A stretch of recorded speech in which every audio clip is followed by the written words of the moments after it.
Nangangarap na maging isang sikat na MLBB content creator na maging katulad ng ibang mga sikat katulad nila Inuyasha at Misaki at madami pa. Ikaw isa ka din bang small content creator kagaya ko?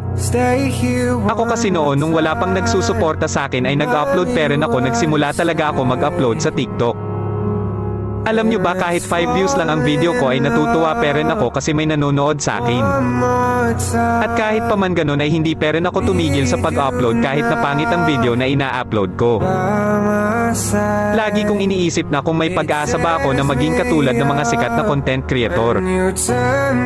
Alam nyo ba na kapag may maglalib ay lagi talaga akong humihingi ng skin sa mga sikat na content creator. Wala kasi ako skin noon hahaha simula nung na-download ko ang injector ay nagagamit ko na ang mga dream skin ko. Nung umalis si mama at pumunta ng Manila para doon magtrabaho doon ko naisipan na ay kwento ang buhay ko sa Facebook at sa TikTok.